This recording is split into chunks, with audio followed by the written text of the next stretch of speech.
Magandang gabi po mga kapatid at sa oras po na ito, magpapatuloy na tayo sa ating pag-aaral sa aklat po ng Filipos, the book of Philippians.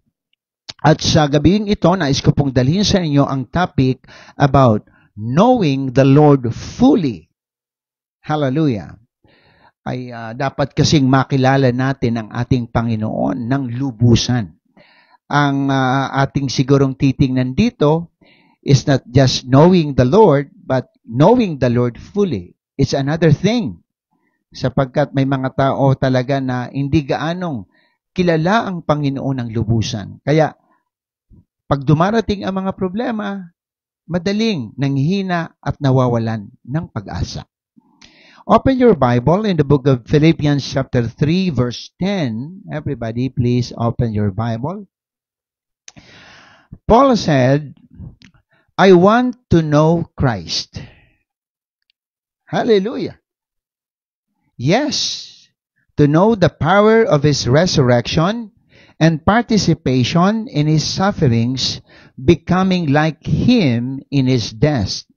Sa Tagalog, mga kapatid, ang tanging hangarin ko ngayon ay lubusang makilala si Kristo.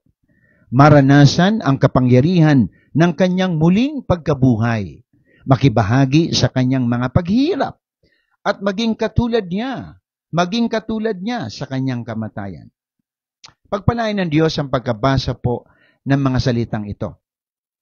Sa letter po na ito ni Apostol Pablo, malinaw po na talagang marami siyang hangarin sa buhay. Actually, there are 7 great aspirations, mga kapatid, na meron si Apostol Pablo pag binasa niyo po ang aklat ng Filipos. At lahat po yan ay nakaturo sa ating mahal na Panginoong Jesucristo. Ano-ano po yon? There are 7, mga kapatid, great aspirations of Paul. Number 1, he said, I want to know Him. In the book of Philippians 3:10. Doon sa 3:8, I want to gain Him. I want to exalt Him. Number 3, to be found in Him, sabi ni Paul. Sana masumpungan niya ako na nasa Kanya. Grabe mga kapatid, ano? Grabe si Apostol Pablo. And number 5, to attain the resurrection from the dead. Gusto niya talagang makasama doon sa resurrection, buhat sa mga patay. Grabe ang pag-asa ni Paul. Number 6, to be with Him, makasama ang Panginoon. And to rejoice in the day of Christ. Mayroon po talagang araw na pagbabalik ng Panginoon. At gusto ng ating kapatid ni Apostol Pablo, dapat nandun ako. And you know, my dear brothers and sisters in Christ, of these 7 great aspirations, the first is the most important. What is that? To know Him. Kasi lahat, mga kapatid, ng 6 na po na yon, I think this other 6 all build up on the foundation of a personal knowledge of the Lord Jesus Christ. Kasi alam nyo, pag kilala nyo ng lubusan ang Panginoon, makikita nyo na talaga ang lahat ng bagay ay ipagkakaloob ng Diyos. Because sa Kanya po nanggagaling ang lahat. Hallelujah. Kaya gusto ng Lord talagang makilala natin siya ng lubusan. Dahil sa pagkakilala ng ating kapatid na si Pablo sa Panginoon ng lubusan, alam niyo ba, napalitan yung kanyang mga worldly, personal aspirations, mga kapatid, nang makilala niya ng lubusan ang Panginoon. Hallelujah. Sabi sa Philippians 3:8, I consider everything a loss because of the surpassing worth of knowing Christ Jesus my Lord, for whose sake I have lost all things. But I consider them garbage, sabi ni Paul, that I may gain Christ. Makamtan ko lang si Kristo. Itinuring kong walang kabuluhan ng lahat ng bagay. Itinuring kong mga basura ang lahat ng bagay. Grabe yung shifting, mga kapatid, ng perspective ni Apostol Pablo sa buhay. yung itinuturing niyang mahalaga dati. Ngayon, sabi ni Apostol Pablo, wala nang kabuluhan sa akin ang lahat ng bagay. Kapalit ng mas lalong mahalaga. At sinabi niya kung ano yun, ang pagkakilala kay Kristo Jesus bilang Panginoon. Ito yung bagay, mga kapatid, na ipinalit niya doon sa mga bagay na siguro kung hindi niya kilala ng lubusan ang Panginoon, mahalaga rin sa kanya. Kaya nga, pansinin po ninyo, pag hindi natin lubusang kilala ang Diyos, mahirap po ang i-give up ang Sunday, di ba? Di ba? Pag may trabaho ka ng Sunday, itinituring mong mahalaga yan dahil totoo naman talaga. Pero pag kilala mo ng lubusan ng Panginoon, kaya mong sabihin, ang Sunday ay para sa Panginoon. Yun ang nakita ko. If you know Jesus Christ fully. Hallelujah. Kasi mabigat po yung sinabi ni Pablo. Itinuring kong walang halaga, basura na lang ang lahat na ito. Makamtan ko lamang si Kristo. Ano po yun, mga kapatid? Yung itinuring niya ng walang halaga. Iyan po, mga minamahal, for me is actually pride. Mayroon talagang pride si Paul. Kasi alam nyo, may basihan eh. In the book of Philippians, open your Bible, chapter 3, nagsimula po sa 4, praise be, hanggang 7. Paul said, if someone else thinks they have reasons to put confidence in the flesh, I have more.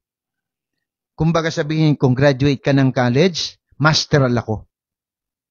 Hindi lang basta nakagraduate sa bachelor's degree, kundi masteral's degree. Parang ganun ang ibig sabihin ni Paul.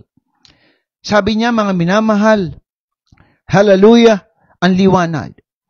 If you have your Bible again, please open. Napakahalaga po nito, mga kapatid. Ang ganda ng sinabi ni Apostol Pablo po dito. If someone else thinks that they have reasons to put confidence in the flesh, I have more. Circumcised on the 8th day. Hallelujah. This shows that he was a true Jew. Hudyong-hudyo siya, mga kapatid. Hallelujah. Of the people of Israel, sabi niya, he was an actual descendant of the patriarch Jacob. Descendant, mga kapatid. Talagang purong Israelita ito. Bayan ng Diyos. Ano pa po? Of the tribe of Benjamin. Alam nyo, ang Benjamin and Judah were two very privileged tribes. Hallelujah. Benjaminita po ito, mga minamahal. Ano pa po? A Hebrew of the Hebrews. He enjoyed every advantage that could possibly be derived from the fact that he was a Jew. Ang mga Hudyo, mga kapatid, iba po ang tingin ng Panginoon. Hudyo yan eh. Hallelujah. Mayroon talagang pabor yan. Mayroong special privilege yan. Hudyo nga, mga kapatid eh. In a regard to the law, Paul was a Pharisee. Pariseyo siya. Hallelujah. Very religious. Alam naman natin, ang Pharisee was the strictest group among the Jews. Pagdating po sa salita ng Panginoon. As for zeal, sabi niya, persecuting the church. Grabe po kasi ang kanyang passion sa kanyang pananampalataya, na yung pananampalataya niya pala dati ay hindi na, mga kapatid, tama dahil nandyan na ang Panginoong Jesucristo na dapat na kanyang paglingkuran. Nandoon pa rin siya, mga kapatid, nakatingin doon sa mga batas ng mga Hudyo na kung tutuusin, hindi naman nagpabago ng buhay ng tao. Nandiyan na si Kristo, hindi niya pakilala dati. As for legalistic righteousness, sabi niya sa verse 6, faultless. Grabe po kasi, mga kapatid, talaga ang pride ng mga Hudyo dahil sa kanila ang salita ng Panginoon. Nasa kanila ang 10 kautusan. Ang tingin nila, sila, mga kapatid, ay angat na sa lahat. Pero verse 7 said, yung verse 7 po niyan, but whatever were gains to me, I now consider loss for the sake of Christ. Grabe mga kapatid, palakpakan natin ang ating Panginoon. Grabe yung nangyaring realization kay Apostle Pablo. Grabe mga kapatid yung pag-angat, mga minamahal, ng pagkakilala niya sa tunay na Diyos. Sabi ni Paul sa Tagalog, ngunit dahil kay Kristo, ang mga bagay na pinahalagahan ko noon, ay itunuring kong walang kabuluhan ngayon. Ang ipinalit na Apostol Pablo ay ang mas lalong mahalaga. Walang iba kundi ang kanyang relasyon kay Kristo, ang kanyang pananampalataya kay Kristo. Kaya yung mga binabanggit na Apostol Pablo na nagbibigay masyado ng taas ng kanya, mga kapatid, na pagtingin sa kanyang sarili, yung kanyang pride are worthless, and accounted them as invaluable in order that he might gain the excellent knowledge of Jesus Christ, his Lord.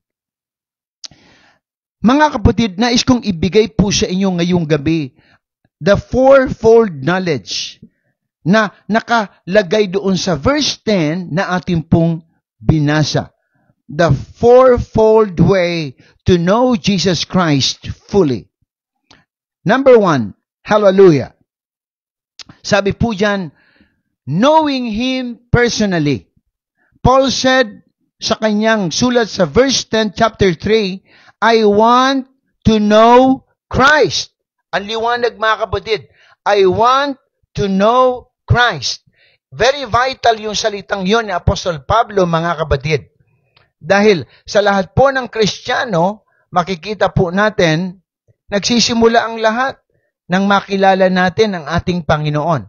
Di ba lahat naman sa atin dito, hindi talaga kilala ang Panginoon personally. Kaya nga noon, nung pinatanggap po ako, nung ako'y nasa kabataan pa, sabi, Brother Romel, sumunod ka sa panalangin ito. At isa po doon sa mga linya ng panalangin, tinatanggap kita, Panginoong Hesukristo, bilang personal na tagapagligtas at Panginoon ng buhay ko.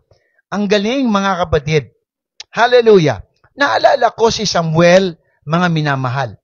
Si Samuel naman talaga, nung bata pa siya, hindi niya kilala ang Diyos personally. Sa 1 Samuel chapter 3 verse 7, sabi po doon, now Samuel did not yet know the Lord, sabi ng Bible. The word of the Lord had not yet been revealed to him. Hindi pa. Hallelujah. A third time, the Lord called. Pangatlo pang beses. Hallelujah.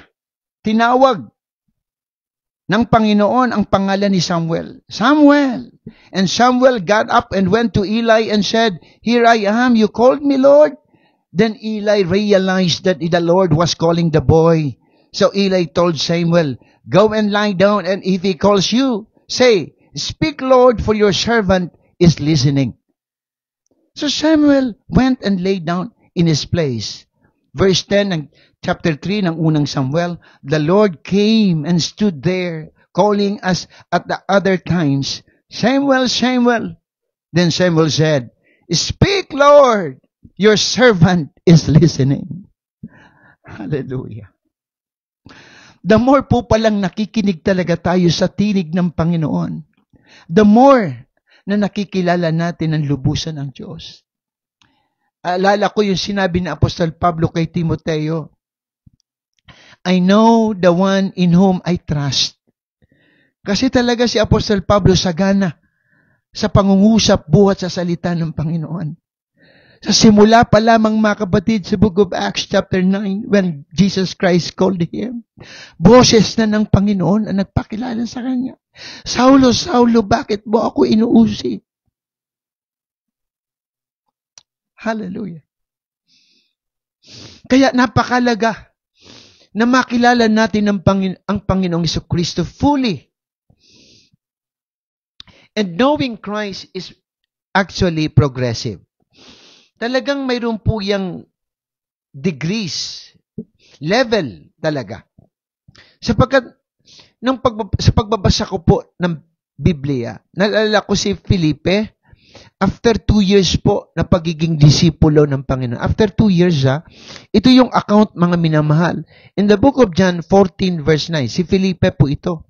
Jesus said to him, "Have I been with you so long?" So long na, ha? "And you still do not know me, Philip?" Look at this. Alagad na po siya ng Panginoon. Whoever has seen me has seen the Father. How can you say, "Show us the Father"? Tingnan niyo si Felipe. Sabi ng Panginoon, "Ang tagal mo na akong kasama, Felipe, pero hindi mo pa ako kilala ng lubusan." Hallelujah. Hinahanap mo pa rin sa akin ang Ama. Kaya sa lahat ng nanunood ngayon, huwag niyo nang hanapin pa ang Ama. Sapagkat hindi po siya iba kay Kristo. Siya na po, mga kapatid, ang nag-iisang Diyos. Hallelujah! Palakpakan natin ang ating Panginoon. Sinabi na ng Panginoong Kristo, "I and my Father are one." Kaya sabi niya kay Felipe, "Hindi mo ako kilalang lubusan, Felipe. How can you say, 'Show us the Father'? Ang nakakita sa akin, nakakita na sa Ama." Hallelujah! Kaya napakahalaga talaga ang pagpapatuloy. Sana nakuha niyo po ang point ni Pastor Romel. Disipulo na po ito ng Panginoon. Pero hindi niya pa lubusang nakikilala si Jesus. Naalala ko si Pablo, mga kapatid, nung ma-encounter niya, mga kapatid, o tawagin siya, ng Panginoon sa Damascus Road, in the book of Acts chapter 9, talagang nagpakilala naman ang Panginoon "Ako si Jesus na iyong inuusig." Di ba sinabi yan ng Panginoon kay Pablo? Very clear. Pinakilala talaga ang pangalan ng Panginoon.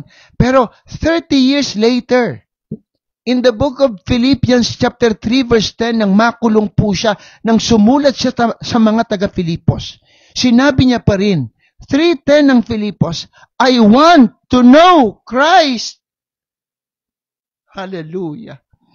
Kaya hindi po dapat tayong tumigil sa paglilingkod. Hindi tayo dapat tumigil sa pag-aaral ng salita ng Panginoon para mas lalo nating makilala ng lubusan si Jesus na ating Panginoon. Do you know Him fully? How much do you know Him as your Lord and personal Savior? Hallelujah. Uulitin ko. Sabi ng Panginoon kay Felipe, "Felipe, kay tagal mo na akong kasama, hanggang ngayon, hindi mo pa ako kilala." Look at those words. Hallelujah. Hallelujah.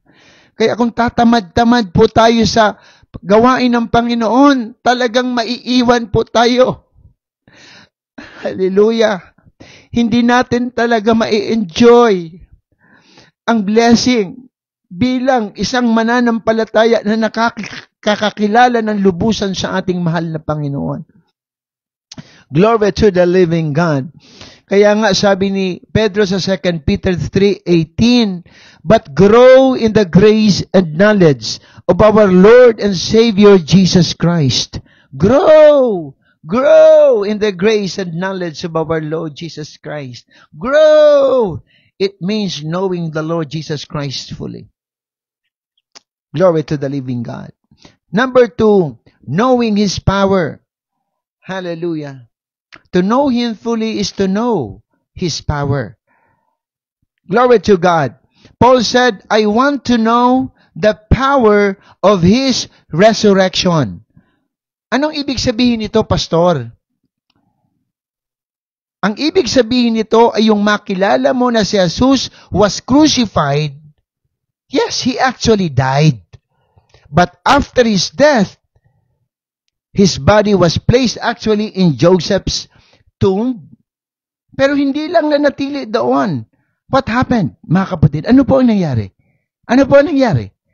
He rose again. He rose again!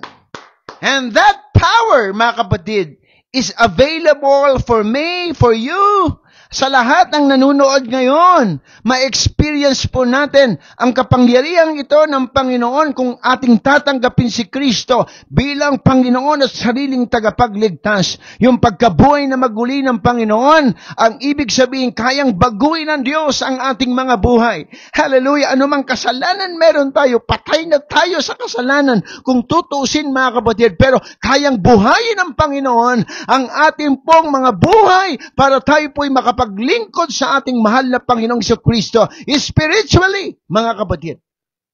Christ's resurrection is the foundation of our faith. Marami dyan mga kapatid, nagsasabing sila ay mga Diyos, pero hindi sila nabuhay na maguli katulad ni Kristo. Praise be unto God, because in Christ Jesus there is life after death. After death, there is hope in the future. There is life after death in the name of our Lord Jesus Christ. May pag-asa sa ating mahal na Panginoon. Hallelujah. John 11:25-26, Jesus said, I am the resurrection and the life. The one who believes in me. The one. Kaya kung ang tao hindi maniniwala, wala talagang magagawa ang Diyos. Because the one who believes in me will live, even though they die.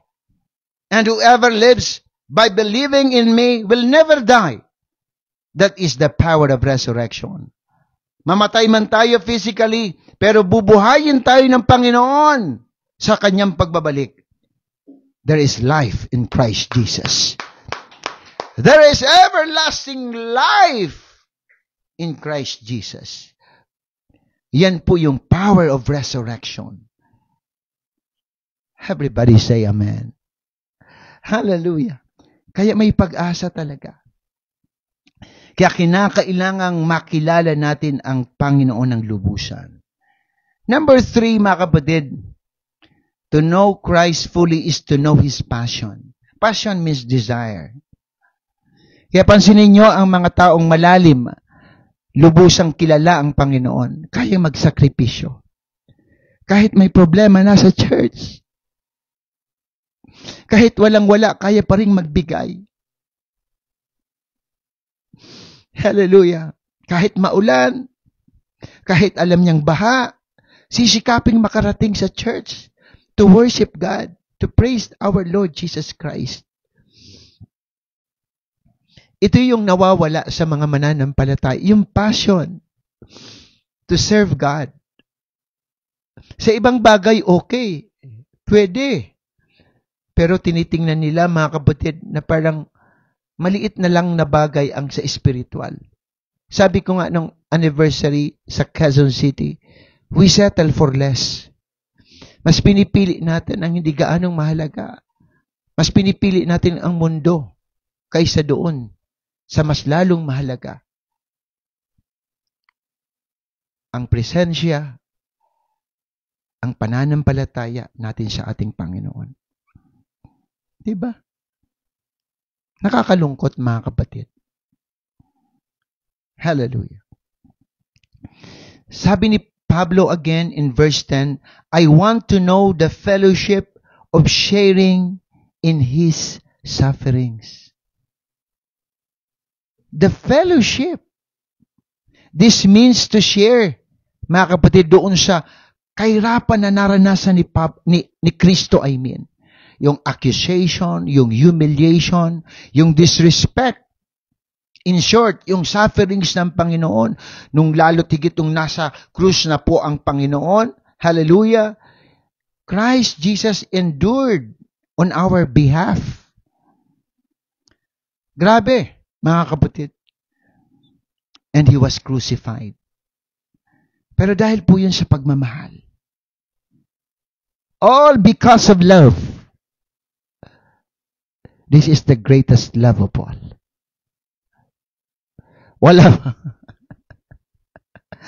Wala pong kapantay ang pag-ibig ng Panginoon. Di ba sa ating devotion, there is none like Him. Walang pwedeng ikumpara sa Kanya. Rin ang Panginoon. In the book of Philippians 1:29, Sabi ni Paul, for it has been granted to you on behalf of Christ not only to believe in Him, but also to suffer for Him. Nabanggit ko na po yan sa ating pag-aaral. Huwag niyong pagtakahan kung may problema ka dahil sa paglilingkod sa Diyos. Ikaw lang ay nakikiisa o nakikihati sa kahirapan ng Panginoon. At yan, mga kapatid, ay kalooban ng ating Panginoon para mas lalong makita mo ang purpose ng Lord bilang ikaw ay isang mananampalataya. Hallelujah! Huwag ka, mga kapatid, na laging doon sa magaan lamang. Huwag laging bakasyon ang iniisip. Isipin nyo rin, mga kapatid, ang mga responsibilidad bilang mananampalataya. Huwag laging libre ang hangarin. Mag-share ka naman. You know, if we are determined to be faithful to Christ, we must, in some measure, enter into the fellowship of sharing in His sufferings. Talagang dapat, mga kapatid, nararanasan din natin, according to our faith, yung pakikihati sa kahirapan ng Panginoon. Kaya sa isang malalim sa Panginoon, pag may problema, mga kapatid, hallelujah, talagang tuloy-tuloy pa rin, di po ba? Pansinin po ninyo, nakaka-encourage ang mga mananampalatayang ganyan. Sabi nga sa Bicol, sa wikang Bicol, pagkarakanan, daraphagan, paghurugosan, durulagan. Ibig sabihin, pagkainan, nandyan lagi. Pero kapag hugasan na ng pinggan, wala nang pakialam. Mga kapatid, we learn a lot from God's permitted sufferings, mga kapatid. Dahil sa mga kahirapan po na yan, we learn on how to trust Him. We see His power and we experience His presence, mga kapatid. Kaya sa isang mananampalataya, pag malalim at kilala ng lubusan si Jesus, kaya niyang sabihin, pag may problema, makakaya ko ito dahil kay Kristo na nagpapalakas sa akin. Kaya niyang sabihin, hindi ako pababayaan ng Diyos. Kaya niyang sabihin, walang mahirap sa Panginoon. Kaya niyang sumigaw ng hallelujah dahil kilala niya ng lubusan ang Panginoon. Palagpakan natin ang Diyos. Hallelujah! Hallelujah! And lastly, knowing His purpose. Knowing Him fully is knowing His purpose, mga kapatid. Sabi ni Paul sa kanyang huling salita sa verse number 10, becoming like Him in His death. Maging katulad niya sa kanyang kamatayan. Ang lalim talaga ng pagkakilala ni Pablo sa ating mahal na Panginoong Jesucristo. You know, this praise reflects the Apostle Paul's longing, not just to know about Christ, but to be fully united with Him, even in the most humbling and sacrificial aspects of His life. Yung kamatayan ng Panginoon sa krus, sabi niya, sana maging katulad niya rin ako.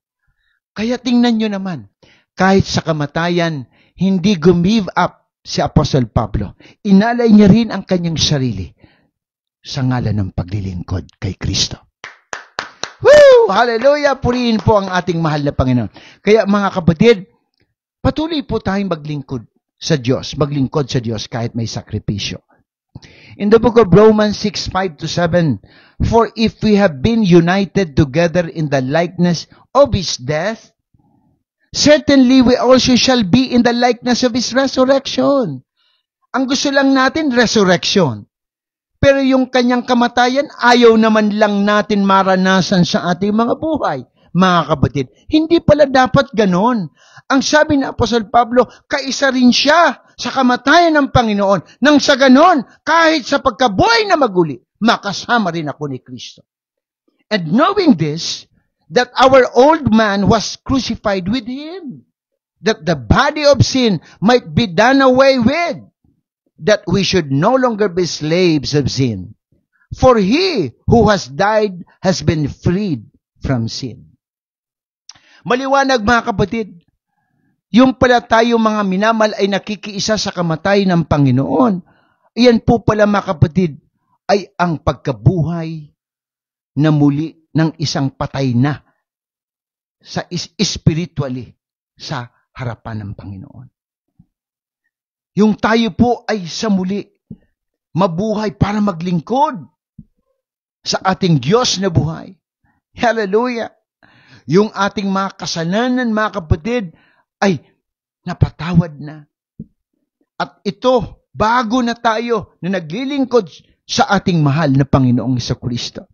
Sapagkat sabi ni Pablo, ang namatay na ay pinalaya mula sa kapangyarihan ng kasalanan. Kaya nga ang tanong dito, do you count yourselves dead to sin? Sa atin po bang sarili, nakita na po natin na talagang patay na tayo sa ating mga kasalanan? O sa kasalanan na atin po, mga kapatid, na laging ginagawa noon? Ngayon po ba ay bago na po tayong nilalang? Because Paul said, if anyone be in Christ, he is a new creation. All things passed away. Behold, all things become new. Hallelujah, purihin ang ating Panginoon. In the book of Galatians 2:20, Paul said, I have been crucified with Christ. It is no longer I who live. Parapakan natin ang ating Panginoon. Sino na daw? But Christ lives in me. Glory to God. That is knowing our Lord Jesus Christ fully. Sabi ni Pablo, hindi na ako ang nabubuhay ngayon. Kasi may nakaraan siya. Kundi si Kristo na ang nabubuhay sa akin. Kaya kapag nakikilala na natin ang lubusan ng Panginoong Jesucristo, hindi na tayo ang Panginoon ng ating sarili, kundi si Kristo na ang naghari sa ating mga buhay. Purihin po ang ating Panginoon. And in my conclusion, mga kapatid, to know the Lord fully is to walk in deep personal union with Christ, sharing His resurrection power, embracing His sufferings, and becoming like Him in His death, so that His life may be revealed in us. Ang lubos po, mga kapatid, na pagkakakilala natin sa Panginoon ay ang ating pong paglakad sa mas malalim at personal na relasyon sa ating mahal na Panginoong Jesucristo. Hindi lamang po ritual ang ating paglilingkod. Pag tayo po ay malalim na sa paglilingkod sa Diyos, yung ating pong pakikibahagi sa kapangyarihan ng muling pagkabuhay ng Panginoon at ang ating pong pagyakap sa Kanyang kahirapan ay atin na pong nauunawaan. At ang pagtanggap, mga kapatid, sa Kanyang kamatayan sa krus ay atin na po, mga kapatid, na papasalamatan. Hindi dahil sa Kanyang kahinaan, kundi dahil sa Kanyang kapangyarihan at pag-ibig upang ang Kanyang buhay ay mahayag po sa ating lahat. Ganun po ang nakikita ko kapag tayo po ay malalim na sa pagkakilala sa ating mahal na Panginoong Jesucristo. Kaya mga minamahal, sa lahat po ng nanunood ngayon, magpatuloy po tayo hanggang sa pagbabalik ng ating mahal na Panginoong Jesucristo. Magandang gabi po. Sa Diyos ang kapunihan. Tumayo po tayong lahat. Let us pray. Dakilang Diyos, Panginoong Jesucristo, nagpapasalamat po kami, Panginoon, sa iyong mga salitang nahayag ngayong gabi. Nawa patuloy mo, Panginoon, na paalalahanan ang bawat isa po na kami ay kinakailangang magpatuloy at maunawa ang lubusan ang iyong kalooban at makilala ka sa mas lalong malalim na kapamaraanan. Panginoon, i-bless mo, Lord, ang bawat nanood ngayong gabi, ang bawat pamilya, Panginoon, ang iglesia, ang bawat worker, O God. Hallelujah. Pagpalain mo po kami, Panginoon. Patuloy mo kami, O Diyos, bigyan ng kalakasan, inspirasyon sa patuloy na paglilingkod. Lord, sa lahat ng mayroong sakit at karamdaman, bigyan mo ng kagalingan. Sa pangalan mo, Panginoong Jesucristo. Hallelujah. Sa lahat, Panginoon, na nangangailangan ng pinansyal. Supply their needs, O God. sa mga nanghina espiritual. Ibangon mo sila, Panginoon. Palakasin mo, O Diyos, ang kanilang relasyon dyan sa'yo. Lord, we pray also, O God, for the blessing sa lahat ng mga negosyo at trabaho ng kapatiran. Special mention ng JRES, Elsa Residencia, JRIX, Alpha, Valerie, Las Minas Design, Inkflow Printing Services, at iba pang mga negosyo, Panginoon, hallelujah, ng mga kapatid, maging ang mga trabaho. Lord, sa iyo po namin ipinagkakatiwala ang lahat. Ganon din, Lord, dinadalangin namin ang aming bansa, huwag mong pabayaan, Panginoon. Maging ang gyera, Panginoon, sa gitnang silangan. Alam namin, O God, na mangyayari ang lahat. Pero, Panginoon, ang aming dalangin, huwag mong pabayaan ang iyong mga anak. Purihin ka, Panginoon, sambahin ka. Sa iyo po namin ibinabalik, O Lord, ang lahat ng papuri at pasasalamat. For thine is the kingdom, the power and glory. In Jesus' name. Amen. Palakpakan po natin ang Panginoon. Again, magandang gabi po. To God be the highest glory alone. Glory to the living God. Hallelujah.